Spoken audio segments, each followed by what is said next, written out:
Une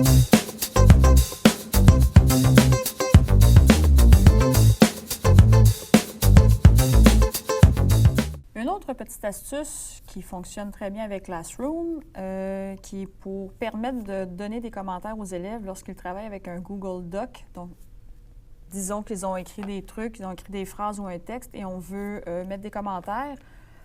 Disons qu'avec un groupe d'élèves complet, ça devient un peu fastidieux d'avoir à aller écrire chaque commentaire. Il y a une façon plus simple de faire ça. Alors, pour faire ça, je viens dans le 3x3 et je vais dans l'application Keep.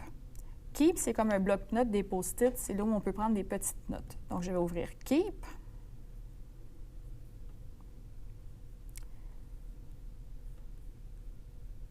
Il est en train de terminer d'ouvrir.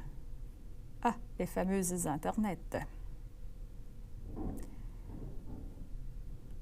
Et ici, je peux créer une nouvelle note.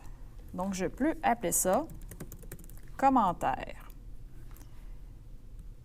Et là, je me fais une banque de commentaires. Donc, attention à la ponctuation. Je peux mettre accord. Je peux mettre conjugaison. Je pourrais mettre orthographe.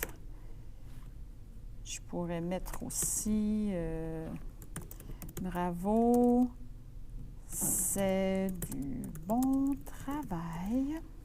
Je pourrais faire plusieurs commentaires comme ça. Pour que ça soit plus facile à repérer, je peux mettre une couleur à mon... C'est comme un genre de post-it. Donc, je l'ai mis vert pour que ça soit facile à remarquer.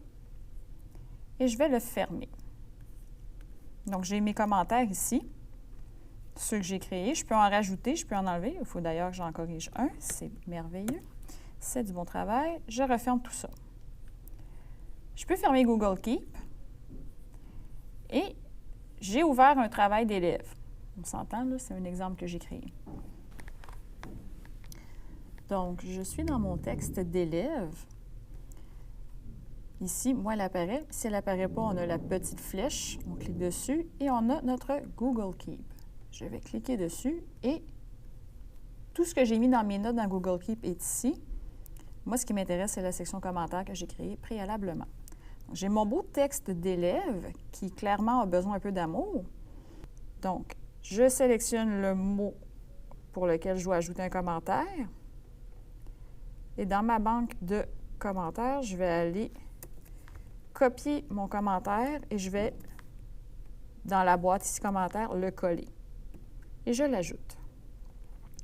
Donc, l'élève va voir que dès qu'un mot a une surbrillance, s'il va dessus, ça va lui afficher le commentaire approprié.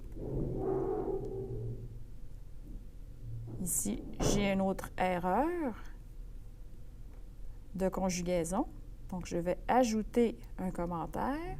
Je vais aller chercher mon commentaire conjugaison et je vais le coller dans la boîte du commentaire. Donc, si je clique sur patate, c'est mon commentaire en rapport aux patates qui affiche. Si je clique sur l'autre mot, c'est mon commentaire. Je vais tasser ça ici. C'est mon commentaire ici qui apparaît. Donc, l'élève sait ce qu'il doit corriger et c'est aussi simple que ça.